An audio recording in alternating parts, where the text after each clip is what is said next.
اور کوئی کام نہیں آپ کو جو میرے آنے جانے کی بھی خبر رکھنے لگی ہیں؟ وہ اس کی ناک پر لب رکھتا ہوا بولا تو اینا خود میں ہی سمٹ گئی۔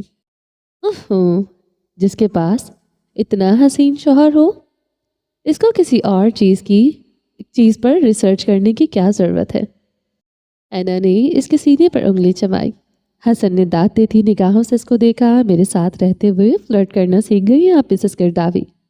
نہیں تو، یہ میرا ہڈن ٹیلنٹ تھا جو کہ اب اود کر باہر آ رہا ہے۔ اینا شوخی سے مسکرائے۔ وہ اسی طرح اپنی شوخ مسکراہٹ اور چنچل اداؤں سے حسن کی تھکان اتار دیا کرتی تھی، وہ جو مسلسل گھنٹوں کی میٹنگ سے تھک جاتا تھا۔ ایک بار اس سے ملاقات کر کے یوں تر و تازہ ہو جاتا کہ اب مزید وہ 48 گھنٹے کام کرنے کے لیے تیار ہو جاتا تھا۔ اچھا سنو، حسن نے سنجیدگی سے کہتے اس کا سر اپنے سینے سے لگایا۔ اینا ٹھٹکی۔ 1 ہفتے کے لیے US جا رہا ہوں، اس نے نرمی سے بتایا تو اینا نے سر اٹھا کر دیکھا۔ اس کی تھوڑی ابھی تک حسن کے سینے پر ہی ٹکی ہوئی تھی۔ تم ساتھ جانا چاہو گی؟ حسن اس کی آنکھیں پڑھ کر پوچھنے لگا۔ اینا نے اداسی سے اس بات میں سر ہلایا۔ بچوں کے ایگزامس ہو رہے ہیں، سوچ لو، ورنہ مجھے تو پہلے بھی ان کی پڑھائی میں دلچسپی نہیں تھی۔ میرے ایک حکم پر ڈگری ان کی ہتھیلی پر رکھ دی جائے گی۔ حسن نے مسکراہٹ دبائے ہوئے آنکھ دبائی۔ اینا نے اس کو گھور کے دیکھا۔ ڈگری بس ایک کاغذ کا ٹکڑا ہوگا حسن، وہ تو وہی میٹر کرتا ہے نا، ایک کاغذ کا ٹکڑا۔ حسن نے کندھے اچکا دیے۔ اینا نے مزید بحث نہیں کی اور وہ پھر سے اپنا گال اس کے سینے پر ٹکا گئی۔ کب تک نکلنا ہے؟ وہ اداسی سے بولی۔ ابھی 2 گھنٹے تک۔ حسن نے اس کے سر پر بڑے آرام سے بم پھوڑا تھا۔ اینا اس کو دیکھ کر رہ گئی۔ پرامس، جلدی واپس آ جاؤں گا۔ حسن نے دونوں ہاتھوں میں اس کا چہرہ تھاما اور شدت سے اس کی پیشانی چومی۔ We will miss you، اینا منمنائی۔ اور تمہیں لگتا ہے کہ میں نہیں کروں گا اپنی جلی ہوئی روسٹڈ مسٹری بیوی کو؟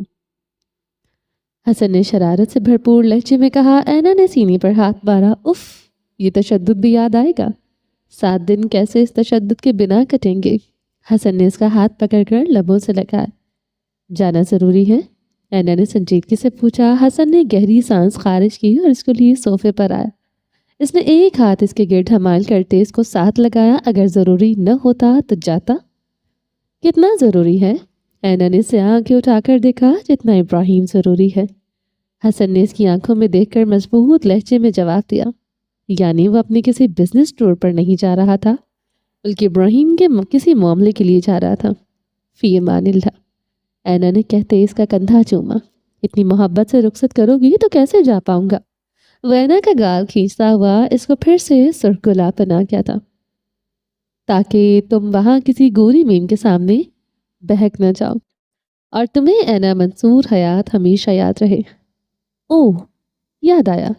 اس نے جان بوجھ کر چہرہ سنجیدہ کیا مگر آنکھوں سے شرارت ٹپک رہی تھی۔ US کے پریزیڈنٹ کی ایکس ہے، اسی کے ہاں جا کر رہوں گا۔ سنا ہے کافی خوبصورت ہے، چانس بن تو سکتا ہے؟ وہ آنکھیں سکڑے جان بوجھ کر مزے لے کر بتا رہا تھا۔ اینا نے جبڑے بھینچ لیا اور اس کے سینے پر مکہ دے مارا۔ حسن بلند آواز میں ہنسا۔ تو جاؤ اسی پریزیڈنٹ کی ایکس کو اپنی نیکسٹ بنا لو۔ وہ پھکارتی اٹھنے لگی مگر حسن نے اس کو آزاد نہیں کیا۔ وہ اس کی گرفت سے بھی کبھی آزاد نہیں ہو سکتی تھی۔ وہ کسمسا کر رہ گئی۔ حسن ہنستے ہوئے اس کو قریب کر رہا تھا۔ اب تو نیکسٹ آپ ہی ہیں مسز گرداوی، آپ کے بعد کوئی نہیں، کوئی بھی نہیں۔ وہ عقیدت سے اس کی ہتھیلیاں چوم رہا تھا۔ اینا منصور حیات کو حسن گرداوی ہمیشہ معتبر کر دیا کرتا تھا۔ اس کا وہ مصنوعی غصہ بھی زائل ہو گیا۔ میں دعا کروں گی کہ تمہاری کوششیں کامیاب ہو جائے۔ اینا کی آنکھوں میں نمی سے اتری تھی۔ آمین، حسن نے اس کے انداز میں کہا تھا۔ وہ ایک عالی شان بنگلہ تھا، اس کو پورے پروٹوکول کے ساتھ اندر لایا گیا۔ وہ اپنی شاہانہ چال چلتا ہوا اندر داخل ہوا۔ گیٹ سے لے کر راہداریوں تک سخت پہرا تھا۔ وہ ایک نوجوان سی لڑکی کے ساتھ چلتا ہوا اندر آ رہا تھا۔ وہ ایک 3 پیس سیاہ سوٹ میں ملبوس تھی اور 4 پیس سیاہ سوٹ میں تھا۔ اس لڑکی کی عمر لگ بھگ 30 برس ہی تھی۔ وہ ایک پراعتماد اور خوبصورت لڑکی تھی۔ وہ اس کا حال احوال پوچھتی ہی دوستانہ ماحول میں اندر کی جانب بڑھ گئی۔ وہ لوگ ایک بڑے سے ہال میں داخل ہوئے جو کہ واقعی شاندار تھا۔ وہ اس کو لیے ایک مہمان خانے میں آئی۔ پیچھے چلتے ہوئے گارڈز وہی ہال کے دروازے پر رک چکے تھے۔ اس لڑکی نے مسکرا کر خود اس کے لیے دروازہ کھولا۔ ایک پل کے لیے حسن ٹھٹکا اور پھر خوشگوار حیرت لیے مسکرایا۔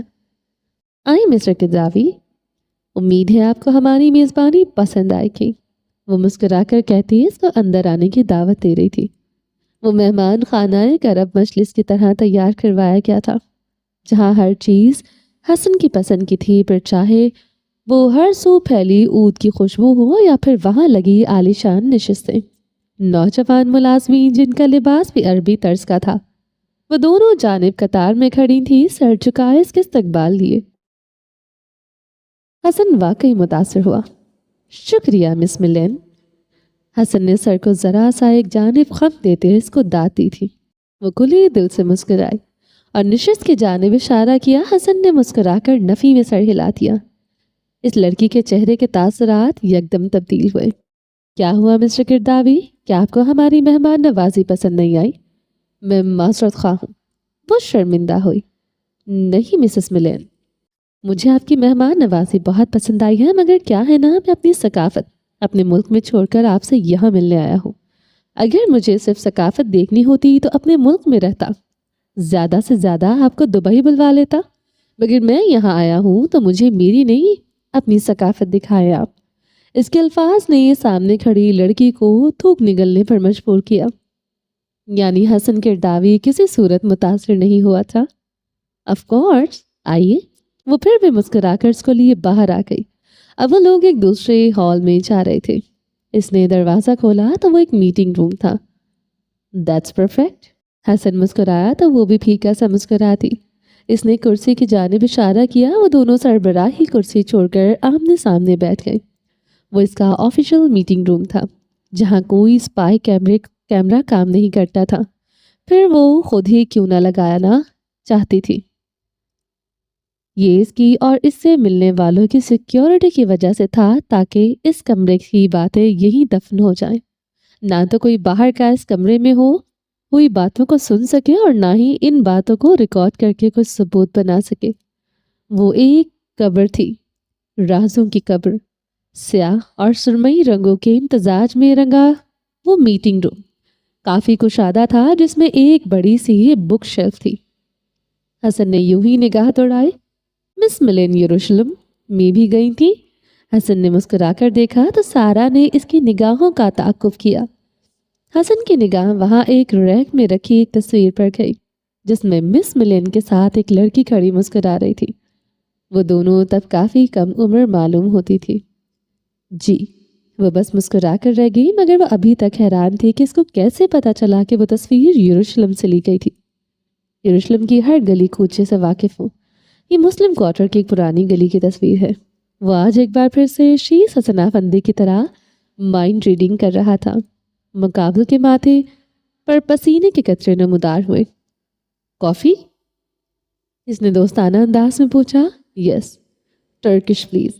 حسن نے اس کے انداز میں جواب دیا۔ وہ مسکراتے ہوئے اب کافی آرڈر کر رہی تھی، جبکہ حسن اس میٹنگ روم کا جائزہ لے رہا تھا، بلکہ وہ کسی ایکس رے مشین کی طرح ایک ایک چیز کو اندر تک جاننے کی کوشش میں تھا۔ مسٹر قرداوی، اس نے حسن کو متوجہ کیا۔ حسن مسکرا کر اس کی جانب دیکھنے لگا۔ مجھے امید ہے کہ یہ پروجیکٹ ہمارے لیے منافع لائے گا۔ میں اس کو لے کر کافی پرجوش ہوں، کیونکہ مجھے عربوں کے ساتھ کام کرنے کا تجربہ نہیں، مگر آپ سے مل کر لگتا ہے کہ یہ تجربہ اچھا گزرے گا۔ وہ اب اس کی توجہ اس تصویر سے ہٹانے کی کوشش میں تھی۔ سارا گولبرگ، حسن نے نام لیا۔ جی، سارا گولبرگ ہے نا اس تصویر میں؟ ابراہم گولبرگ کی بہن؟ وہ بنا چہرے پر کوئی سنجیدہ تاثر لائے کسی دوست کی طرح اسے پوچھ رہا تھا۔ اس لڑکے نے زبان دانتوں میں دبائی۔ اس کو 1000 بار کہا گیا تھا کہ وہ تصویر وہاں سے ہٹا دے، مگر وہ اپنی ہٹ ڈرمی کی وجہ سے ہی جانی جاتی تھی، اور آج اس کو اپنی ہٹ ڈرمی پر غصہ آیا تھا۔ جی، وہ سارا گولبرگ ہے۔ وہ مسکرا نہ سکی۔ کافی قریبی تعلقات ہیں آپ کے گولبرگ خاندان سے۔ وہ محفوظ نگاہوں سے اس کو دیکھ رہا تھا۔ نہیں، بس سارا سے دوستی ہوئی تھی، ایسے ہی ایک ٹرپ پر، مگر پھر ہم دوبارہ نہیں مل سکے۔ اس نے گہری سانس خارج کی۔ حسن نے اسی انداز میں اس بات میں سر ہلایا۔ مگر مجھے لگتا ہے کہ وہ کچھ دن پہلے ہی آئی تھی آپ سے ملنے، اور یہیں سے میٹنگ روم میں آپ دونوں۔ اس کے انکشافات نے واقعی اس لڑکی کو اب خود پر لعنت بھیجنے پر مجبور کر دیا تھا۔ اگر مجھے کوئی غلط فہمی ہوئی ہو تو معذرت، وہ محتاط انداز میں بولا۔ وہ پھیکا سا مسکرائی۔ نہیں، اس کے بعد ہماری یروشلم میں ملاقات نہیں ہوئی، مگر سارا کبھی یہاں آئے تو مل لیتی ہے مجھ سے۔ اس نے اپنی پچھلی بات کو واضح کرنے کی کوشش کی۔ صحیح، وہ سر ہلانے لگا۔ یقیناً کافی گہری دوستی ہے آپ کی۔ اب کی بار اس کی آنکھوں میں تاریکی اتری تھی اور مقابل اس تاریکی میں ڈوب گئی۔ ایک ایسی سرزمین جو آنسو پیتی ہے اور لہو بہاتی ہے، وہ سرزمین جو 3 مذہب کی اقوام کے لیے مقدس ہے۔ اسی سرزمین پر قیامت ڈھائی جا رہی تھی۔ ہر سو ظلم کا اندھیرا چھایا ہوا تھا اور موت کا جانور بے لگام گھوم رہا تھا۔ عمارتیں کھنڈرات میں تبدیل ہو چکی تھیں اور بچے بھوک سے بلک رہے تھے۔ ہر طرف بلاکٹ تھی۔ کہیں سے امداد نہیں پہنچ رہی تھی۔ جو امداد پہنچائی جاتی تھی وہ ناقص تھی، مگر پھر بھی وہ معصوم اللہ کا شکر کرتے نہیں تھکتے تھے۔ غزہ شاید ختم ہو جائے، مگر غزہ کی زمین پر جو لہو بہا ہے وہ اپنی داستان ہمیشہ سناتا رہے گا۔ اور جس طرح اس دھرتی پر لہو بہایا جا رہا تھا، اس کی نظریں نہیں ملتی تھی۔ بچے، بوڑھے، جوان، کوئی بھی تو ظالم کے شر سے محفوظ نہ تھا۔ مگر یہ خون کی ہولی نہ جانے کب جا کر رکنی تھی۔ کبھی رکنی بھی تھی یا نہیں، کسی کو اندازہ نہ تھا۔ مگر جو چیز ایک فرق پیدا کرتی ہے اہل غزہ میں اور باقی دنیا کے درمیان، وہ چیز ہے مزاحمت۔ کیونکہ مزاحمت انسان اکثر تب کرتا ہے جب اس کے پاس وسائل ہوں اور طاقت ہو۔ مگر غزہ کے بچوں نے ہاتھوں میں پتھر اٹھا کر بھی مزاحمت کی تھی۔ انہوں نے کسی ایٹم بم کے بننے کا انتظار نہیں کیا تھا۔ وہ لوگ اپنی حفاظت بھلے نہیں کر پا رہے تھے، مگر وہ لوگ مزاحمت جاری رکھے ہوئے تھے، کیونکہ ان کے ایمان کا حصہ تھی۔ اور جن کے پاس ہجرت کا آپشن تھا وہ ہجرت بھی کر رہے تھے، کیونکہ اگر اپنے وطن میں مظالم بڑھ جائیں تو ہجرت کا بھی حکم آتا ہے۔ جولائی کی دوپہر تپ رہی تھی۔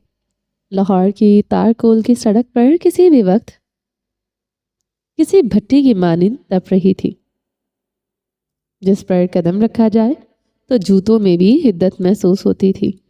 وہ ایک نرم سے چپل پہنے خود پر چادر اوڑھے ہسپتال کے بیرونی گیٹ کی جانب بڑھ رہی تھی۔ اس کے ساتھ منال تھی۔ وہ لوگ آج چیک اپ کروا کر واپس لوٹ رہی تھی۔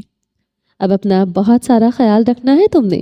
اگر میں نے تمہیں کوئی بد پریزی کرتے دیکھ لیا نا صفا، تو دیکھ لینا۔ منال ساتھ ساتھ چلتی ہوئی اس کو ڈپٹ رہی تھی۔ وہ دونوں سست چال چلتی ہوئی بڑی سی روش عبور کرتی ہوئی گیٹ کی جانب چلی آ رہی تھی۔ دل کر رہا تھا اور کیا کروں، مجھے کیا پتا تھا کہ سانس کا مسئلہ اس طرح بن جائے گا۔ وہ سست قدم اٹھا رہی تھی، پھر بھی اس کی سانس پھول رہی تھی۔ ڈاکٹر نے کہا تو تھا کہ بس پریگننسی تک رہے گا، اس کے بعد ٹھیک ہو جائے گا۔ مگر آنٹی، اتنی گرمی میں گرم پانی نہیں پیا جاتا۔ میرا دل کرتا ہے ٹھنڈا پانی اور ٹھنڈا جوس پینے کو۔ اس نے منال کی جانب دیکھ کر کسی بچے کی طرح ضد کی۔ اپنی اولاد کے لیے لوگ کس حد تک چلے جاتے ہیں صفا، یہ بس چند دنوں کا پرہیز ہے۔ منال نے نرمی سے پچکارا تو وہ منہ بسورے پھر سے سست چال چلنے لگی۔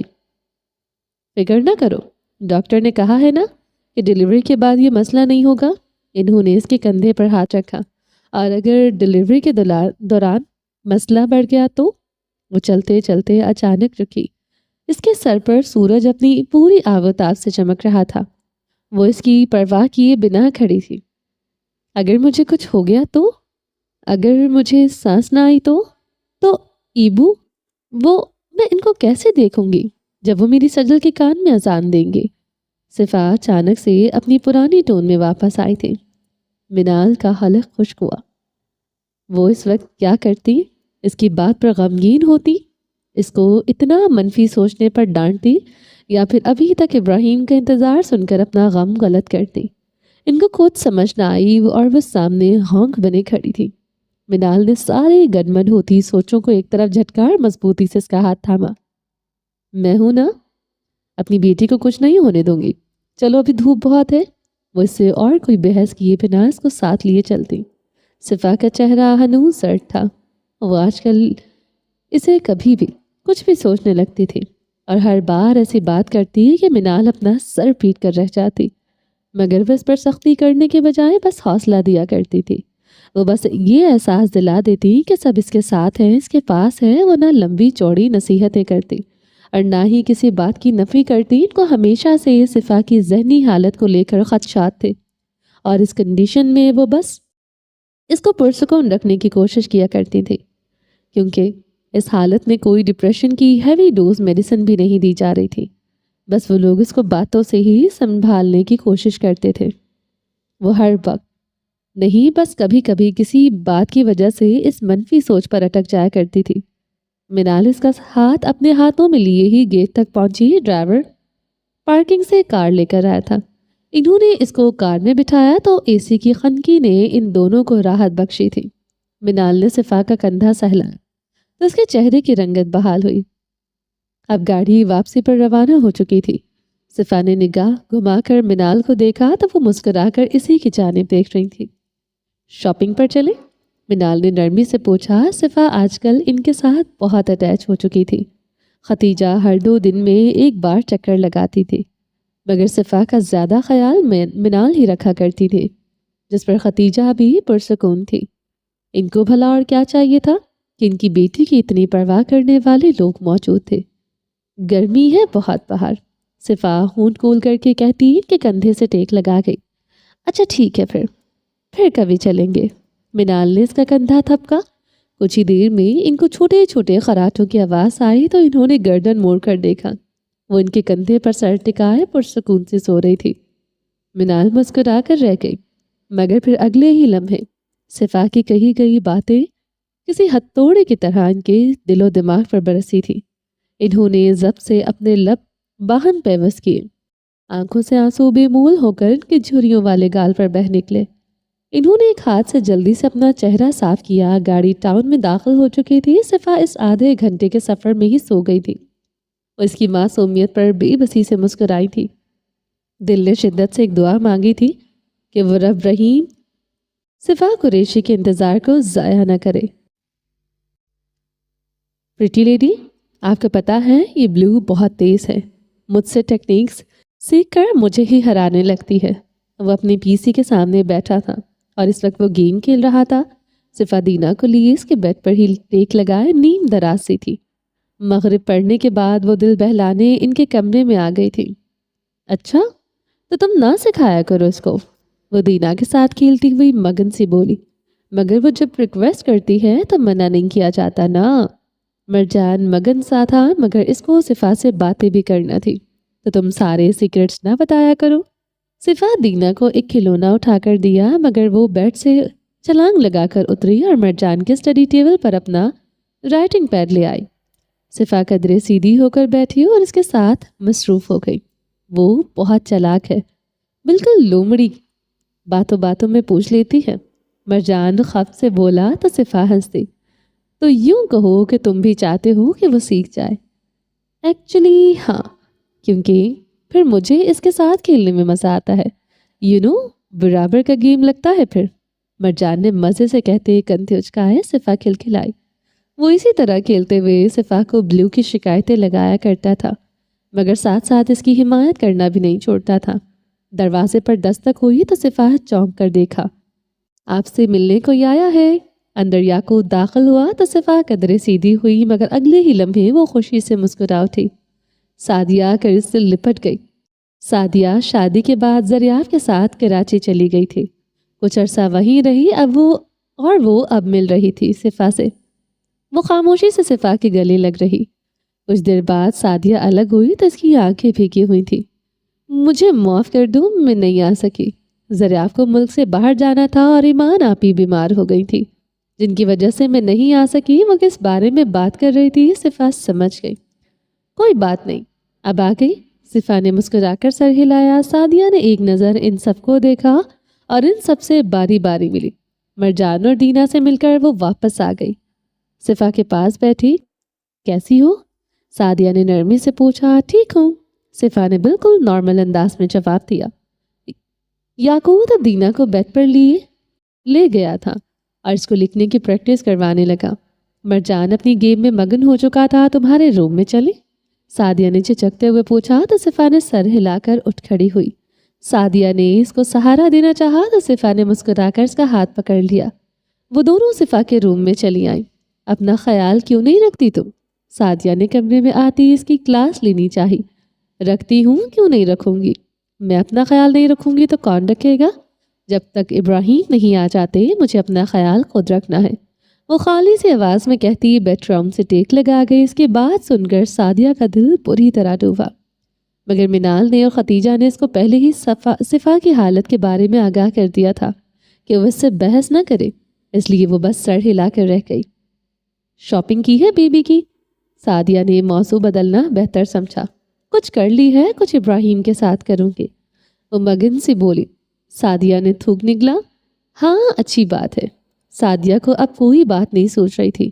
وہ جو سمجھ کر آئی تھی کہ صفا کے پاس جائے گی، اس کا غم بانٹے گی، اس کے آنسو پوچھے گی، وہ اس وقت خود شوق تھی، مگر ساتھ ساتھ اس کو بھی صفا کی دماغی حالت پر شک ہوا۔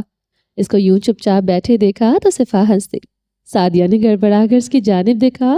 تم بھی سب کی طرح مجھے پاگل سمجھ رہی ہو، وہ خالی سے لہجے میں بولی تو سعدیہ نے اس کے ہاتھ پر اپنا ہاتھ رکھا اور جلدی سے نفی میں سر ہلایا۔